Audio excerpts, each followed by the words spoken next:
What's going on, world? It's your boy Gemini Brown here, back with another episode of Nalo Kicking Knowledge. Today, we'll be talking about some numerology, taking a look at the numerology for 2023, its energetic influence, and how that lines up with the astrology, as well as taking a look at, like I told you, my numbers from 2022, as far as working goes. So, let's get into it. Where I want to start with this is that what we're about to do and break down as far as what signs reached out to me and basically how it was working and stuff like that. There's a lot to this. To be an astrologer is truly a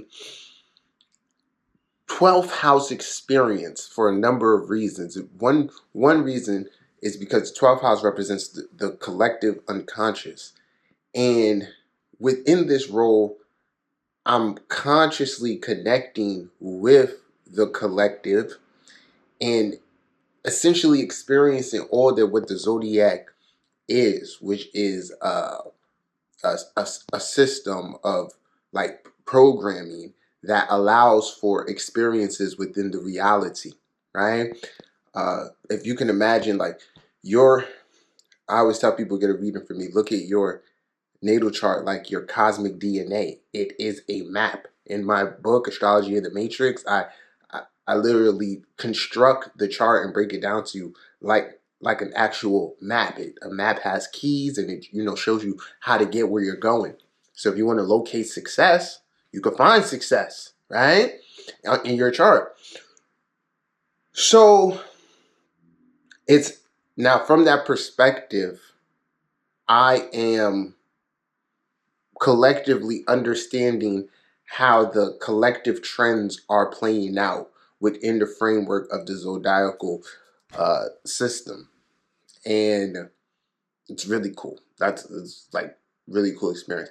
Then personally, what within tuning into, and I always say this, to be a good astrologer, of course, like I just said, it's a 12th house thing, but then in keeping in the mind of opposites and wholeness, you got to be able to combine the qualities of that next sign or house to get the most out of it. So an astrologer has to be detail oriented.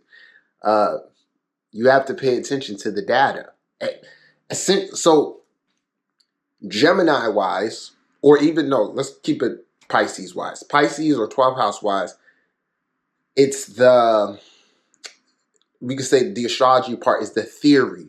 Oh, if you have these positions, then theoretically, this was occurring and then because of such and such. But in the 6th house, when we add the mathematics to it, the actual facts and details, you get more clarity on what you may intuitively know or feel via the 12th house. Okay?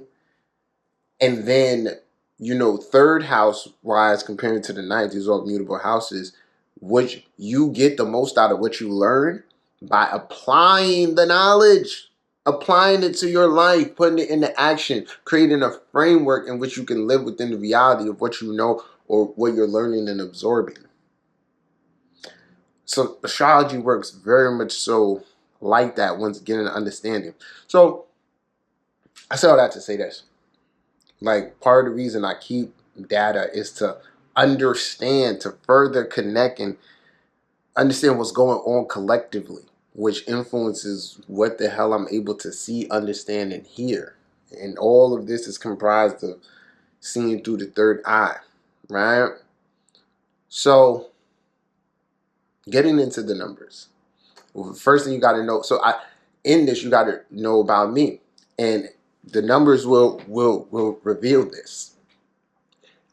Anyone with planets in their angular houses, specifically their 1st house, this is a large representation of who you are, what you're seeking to experience and express within this lifetime. There will be, so angular planets, 1st, 4th, 7th, and 10th, have major implication towards one's destiny and overall being. These things easily show or manifest. So angular house is very important. In terms of the 1st house, first house, I have a theory that whenever a person has like a particular planet in their ascendant, or let's even conjunct their ascendant, this is, and they're in the same rising sign, this shows that energetically you're tethered to this energy where this is how you really identify at a particular level. So you can call this an energy of mastery, right? And this could be presented in lots of places in the chart, you can look more into it by examining the dignity of particular planets. So what I'm saying is, like, a planet could be really comfortable in a house, and that be a representation of that person karmically having mastery over that energy and, being in real good accordance with it. Okay, so now when it comes to the first house or any angular house, this will really show you like where, and it particularly if it's the moon, it could be any energy, but if these things are pointing towards like past life things or inner work of the soul, like this is who you've been. So okay, so somebody with Venus on their seventh house descendant, you have lifetimes or much experience with this energy. You've identified with this point towards this energy is meant to manifest in this incarnation for you a particular type of way, and then karmically, as they say, you reap what you sow, all of that. So that's something to pay attention to. So if you have planets on your angles, you should really seek to understand that energy more, connect with it, and as you explore other things, like a past life regressions, you'll be able to understand more why these things are playing out with that energy as it is. So I say that to say this: I, Gemini Brown, am a moon in the first house, and I'm Virgo rising, and very much so I know I'm protected by and very much so a representative of divine feminine energy. And at the same time, I have a whole lot of fucking masculine energy, right? But as I say to y'all, one of my chief philosophies is that the purpose of one's sun sign is to be a vehicle or a servant for one's higher self, which gets filtered through, the moon and all other things, right? So we're working with the idea that the inner reflects on the outside. So everyone's sun sign is a manifestation of innate inner desire that is blooming. So with me being, a moon and mercurial person, but moon having a strong influence, I also have my south node, okay, within the sign of Cancer, all right, and my 11th house is in the sign of Cancer, and from what I know, I got pretty good karma in regards to those particular things.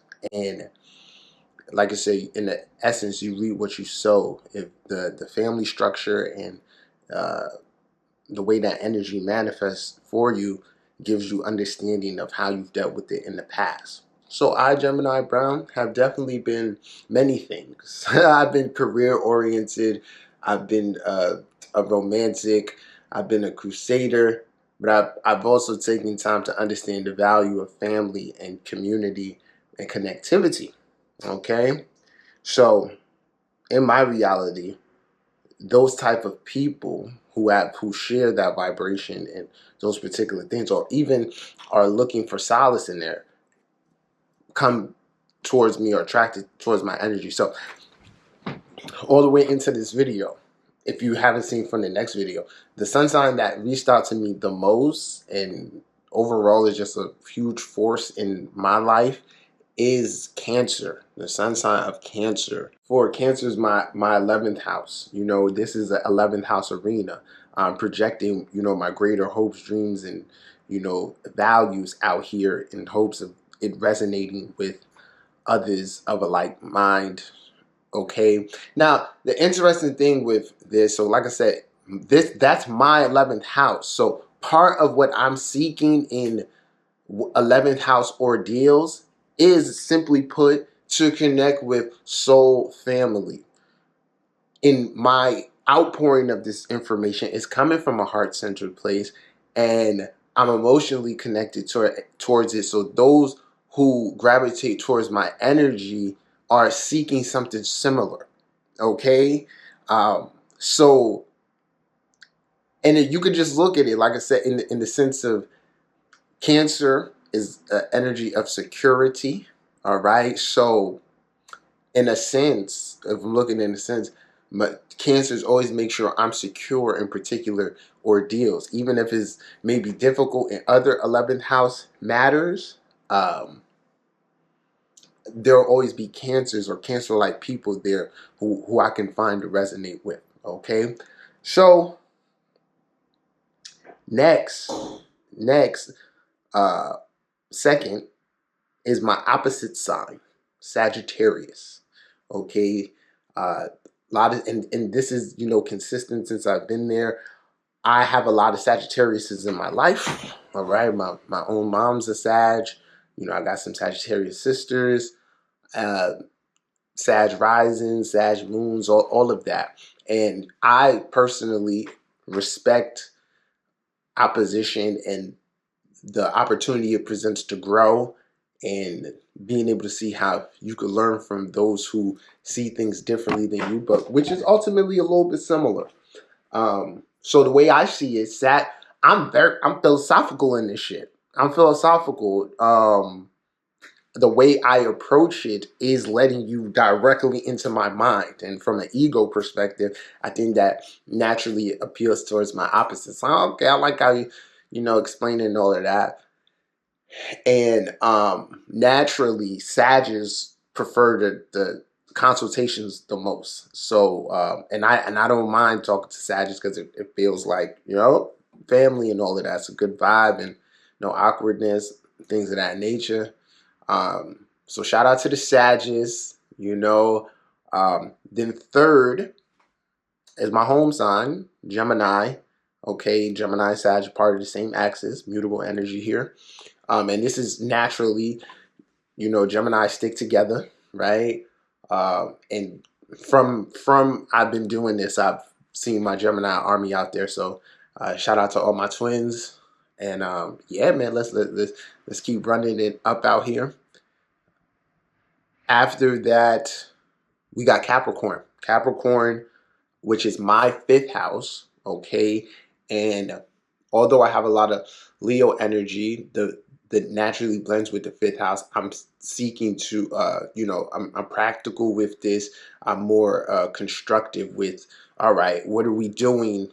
What do we do with the energy? Finding solutions and things like that. And I told you Capricorn's also got the most solar return reading. So we can look at it from the standpoint of like, in the earth perspective, Capricorn is like, all right, I'm approaching things like, rather than the big picture of like, oh, what's my natal chart and all that, it's more like, all right, I'm tapped into what this year is talking about. These are my goals and all of that. So it makes a lot of sense, you know. Then after that, we got Virgo. We got Virgo sons. What is this? This rounds out my top 5. Yeah, this rounds out my top 5. So my top 5 is Cancer, Sagittarius, Gemini, Capricorn, and Virgo. Right? A lot of mutable energy in there. Of course, I'm Virgo rising, Virgo moon. And with this too, like also outside of like Virgo energy, a lot of 6th house people come to me. A lot. And like people with Chiron and Virgo, Chiron in the 6th, and I love it because, like I said, it's energetically, in a sense, I've mastered these things, or they're really a part of my being. So the individual gravitating towards it feels that, and you know, There's always much for me to teach Virgo types because we're just not doing the fucking work, man. You know? So yeah. After that, 6 we had Scorpio. We had Scorpio, all right, and now that's the top 6, and it's crazy. It's crazy, y'all. So, and mind you, so Scorpio's my third house, and by virtue of it just being Scorpio and the most popular sign, you know, they're always gonna be there and all of that, getting readings, doing what they do. So there's a big difference between my top 6 and my bottom 6, sun sign wise. Now, in making this make sense, like my lowest is Taurus and Aquarius, and I completely understand why. Now let me explain to you. Aquarius is a detached sign. It's detached, and I have a Leo stellium, so it opposes that. I'm like I said, I'm doing this from a heart-centered place. I'm doing it from a creative space. I'm not trying to necessarily conform or be like everyone else. So I think from a sun sign perspective, I'm really not serving up what Aquarius is necessarily looking for. And I definitely like, I if you have a Mercury in Aquarius and we've connected, you know, don't feel any type of way. But overall, like, yeah, Mercury and Aquarius, they're not great conversationalists. They're not. And I don't find that they listen well. They really don't. Yeah, I don't find that they listen well. But anyway, I just feel like I said, I'm just a lot from an ego perspective. I can just see a disconnect with Aquarius. In my own journey, I've grown to understand and appreciate that energy more, but I've recognized the inherent differences within myself. And a lot of it is because, like, it's not even, it hasn't mattered to do with conformity, but you say Aquarius is like an eccentric sign, right? Or being different. But even if something looks different or looks eccentric in these nowadays terms and the package of it and how it goes and the overall intent behind it, Aquarius does present a conformity. So another thing I was saying relating towards Aquarius as well, as a Gemini, air sign, mutable air, I seek to simplify astrology because it doesn't need to be hard, right? It's actuality meant to be very practical. Aquarius being a scientific energy and in essence representing the zodiac to a degree, right, in its own manner, I find that these people gravitate towards the idea of something being complex or in nature scientific. So what I've noticed is that like people with strong Aquarius energy, they may not really just be into they're trying to piece everything together or find out what resonates with them the most to validate kind of their own things. So if you have a very fact-based type of person, they're going to want to deal with a certain layer of concreteness, which can limit what they're able to see. And energetically, that is just the opposite of what I'm doing here. And I would also say, like, just in my experience, yeah, these are the people who they want to make things complicated. That's what I would say, to have an inclusion to it. So they're the ones that want to use the fancy jargon. But people, I'm learning that these things matter to people. So there are going to be people who come into something that's like they want to know the technical terms to from an ego perspective to feel more secure. I hope that makes sense. So I'm like I said, I'm very much so the opposite of that. With the knowing that I have, you know the shit. And I'll talk about this in another video in terms of just talking about like the generations and the idea of advanced souls.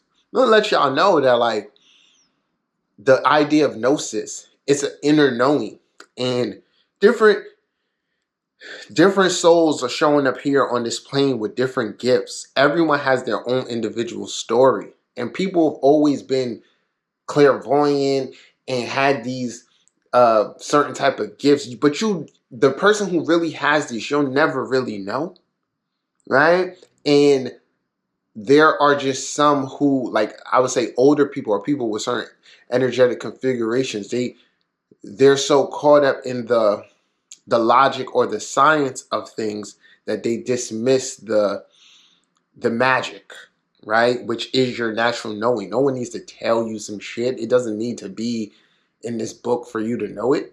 And there are certain people who don't want to accept that there are souls born with a higher degree of knowing with doing less than they might have had to.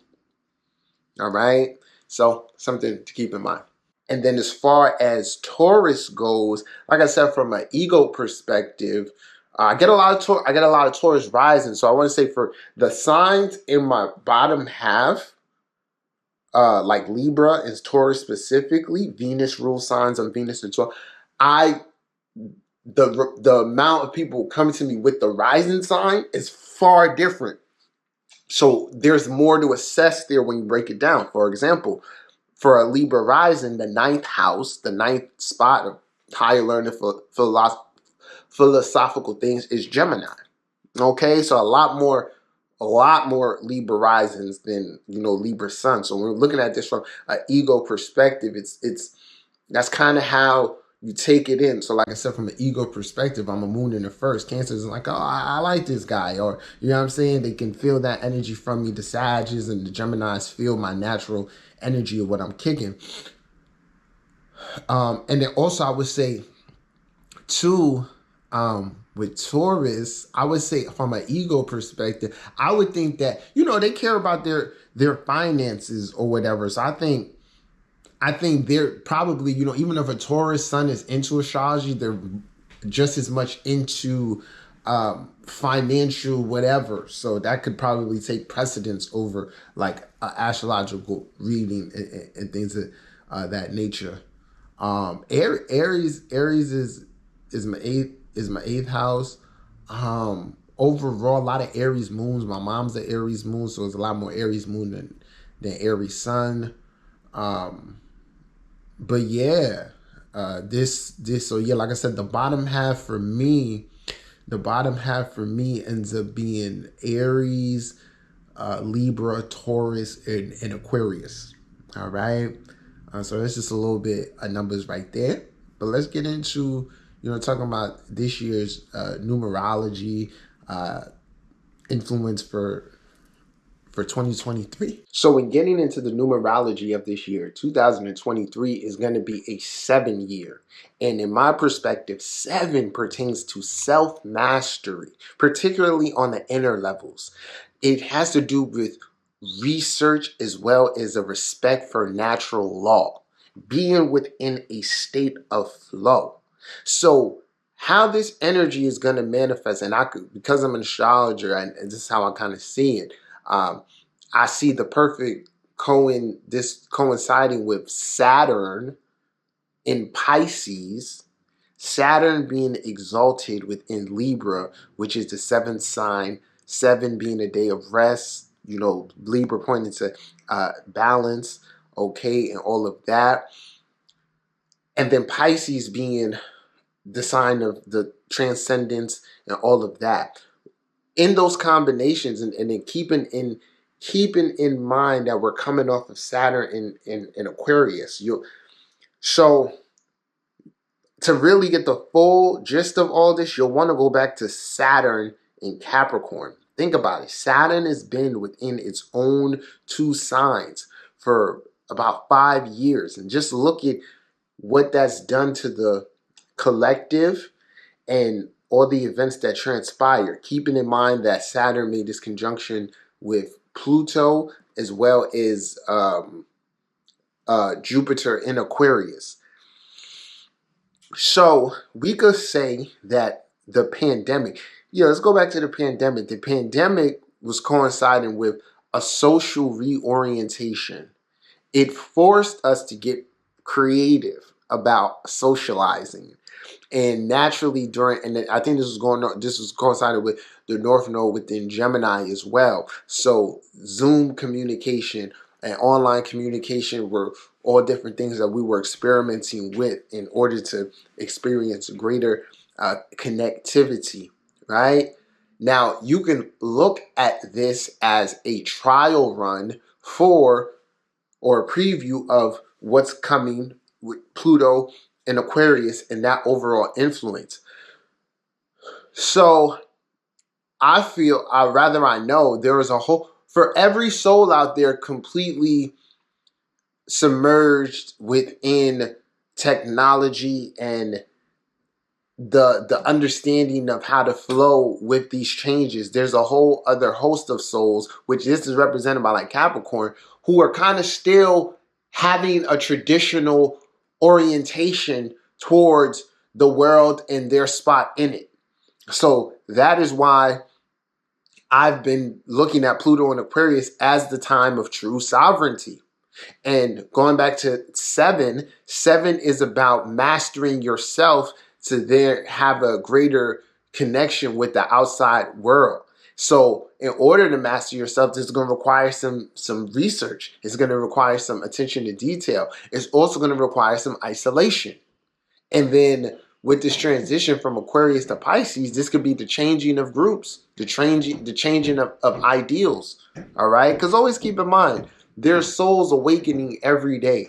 And if a soul awakens just at the start of 2023, depending on how they actualize or absorb the information and things that they're taking in, by the end of that year, they could be in a completely different space and in feeling of what to do with this. All right. So this speaks to like the next part. With Pluto transiting out of Capricorn, remember, it's going to go back in. And we're not all the way into Pluto and Aquarius yet. We still feel this orientation towards materializing whatever we're doing. Okay, I might as well make a business out of this. Oh, I got to, do this. Let me approach it this way.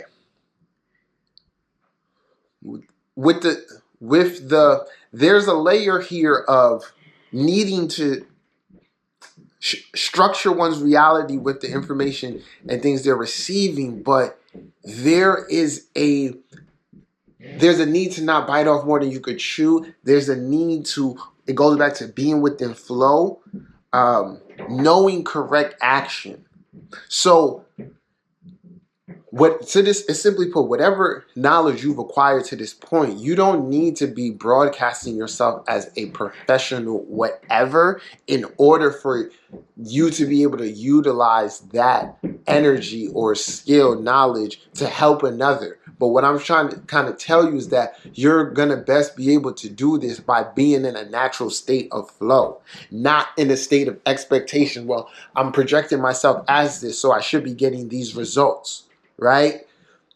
More, you want to just focus on being a healthy servant towards the universe in this transition that we're making. Where can I find my niche? Right? So the security aspect towards the 7 here is that we're trying to figure out where we fit in with others.